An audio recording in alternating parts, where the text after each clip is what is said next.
Hey guys, here at Garden Time here at Bliss Farms.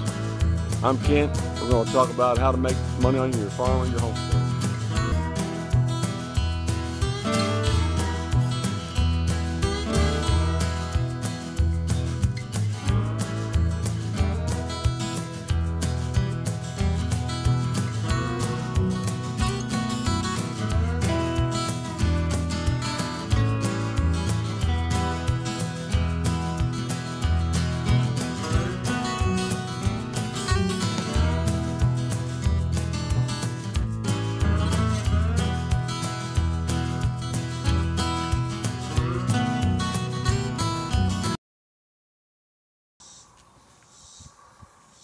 Hey guys, this is Kent here at Blessed Farm. I'm going to bring this to you today from my garden. I want to talk to you a little bit about ways you can create an income on your farm or homestead. There's hundreds and hundreds of ways, and I wrote down here just about 20 or 30 things as ways you can make some income on your homestead. Some of these we use now, some we're working towards, all right, and you can pick out the ones you like, the ones you can do, or have some others of your own. Let me know what those are. But here's what we got. You got egg sales. You got ducks or chickens. You can always create a list of people that want fresh, free-range eggs. All right. Depending on how many chickens you have, is depending on how many dozen that you can sell. Around here, about $3.50 a dozen for free-range large eggs is about the average.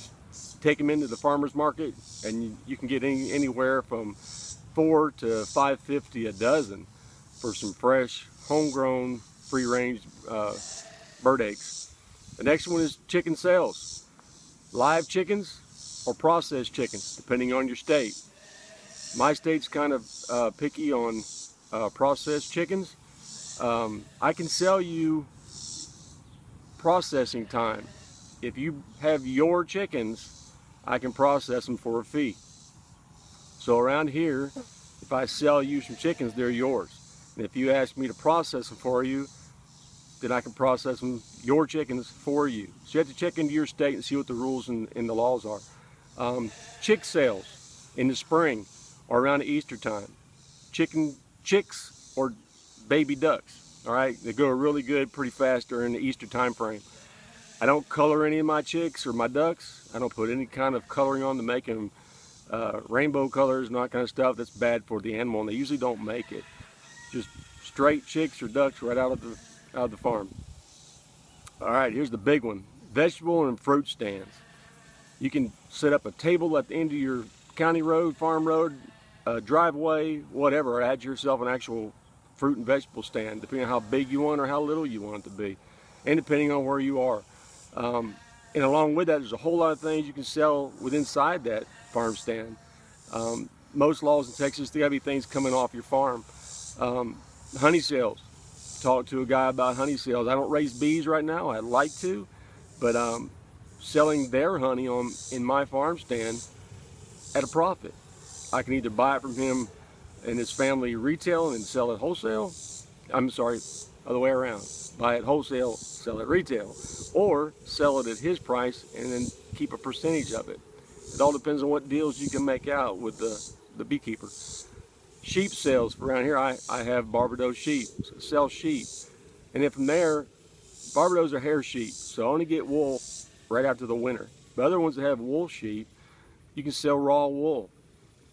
A lot of folks like to buy raw wool and spin their own. Or if you like to spin your own, you can spin your own wool and have wool yarn. You have your own wool yarn for sale. Another thing is knitted wool hats, scarves. The ear muffs or ear bands are really big. Here's another real big thing. We tried to get it this year and weren't able to. We're going to shoot for next year. Is rent out garden plots, 20 foot by 20 foot per season, at whatever price that you set, or bigger or smaller, however, you know, what folks want. But a 20 foot by 20 foot for a city person that needs to grow or wants to grow some, that's a pretty good sized little plot. Or you can make them bigger, however you decide. Farmers markets. Farmers markets are really big. Take everything you grow or raise on your farm, process, whatever, to the farmers market. And make some really good income for your home and your homestead.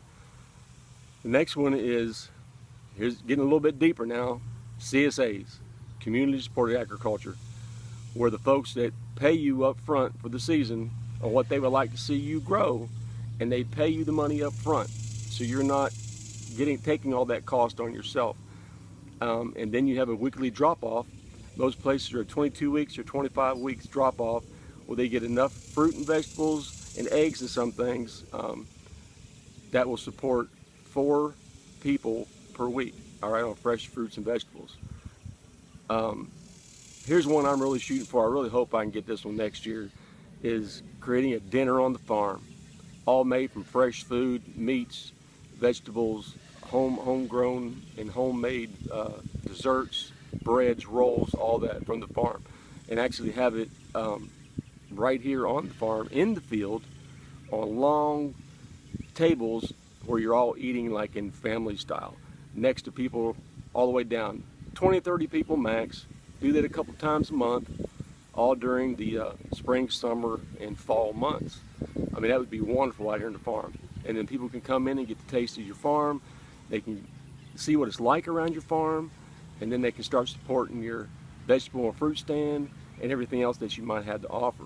All right, it's a really good way to bring the community into your farm or your homestead. That takes a lot of work. All right. And I'll show some pictures here throughout what I'm talking about. I'll put a couple here and a couple there so you can kind of see what's going on. The next thing is you could mend or make clothing. Dresses, skirts, shirts, I mean, whatever that you're good at or whatever you want to make. Here's the one that a lot of folks, I know we all probably do it, is farm work for other people. Mending fences, pulling fences, trimming horse hooves, goat hooves, sheep hooves. I mean, all that the trimming of the hooves, cut and bale hay. All right, and here's one that you could really get into if you really like, is you could can their harvest, you know, their produce.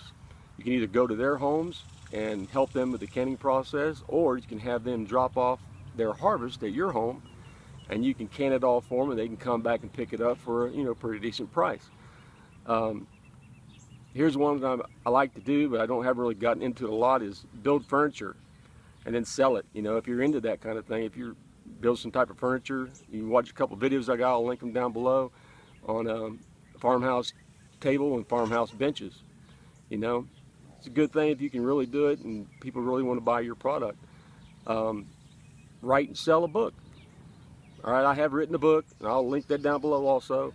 It's not really about homesteading and farming, but it was about my Indian culture. My mother's Native American, and we wrote down all the stories that have been told, and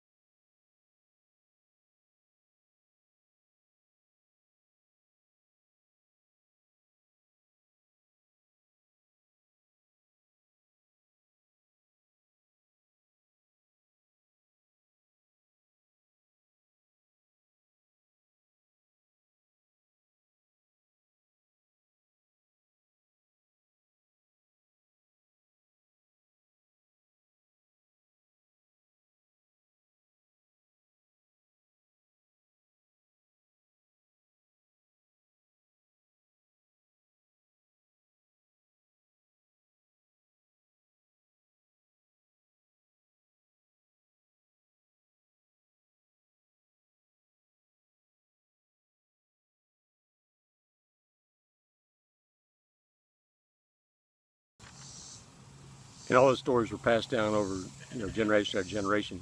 Another thing is you could create a cookbook of all your family favorites, all the ones that you know of, put them in a cookbook style and put it out there and see if people will buy it from you. Build and sell old farm tools. Like I've got a link also, one of my first videos is about the hand hay baler. Also the wooden hay rake, things like that, things that you make and people want, even if it's just for them to decorate around their home with. You know, there is a market out there for it.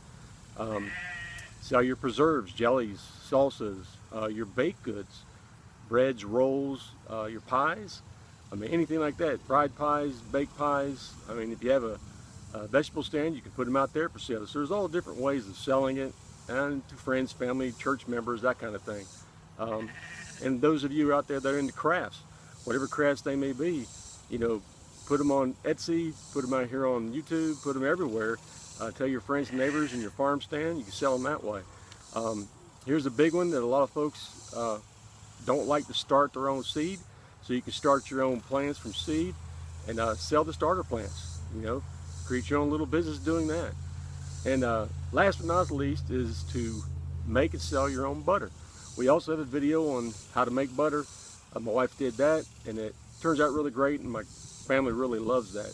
So there's just 22 or 24 things that way you can make an income on your home homestead or your farm, and I just thought I'd share that with you.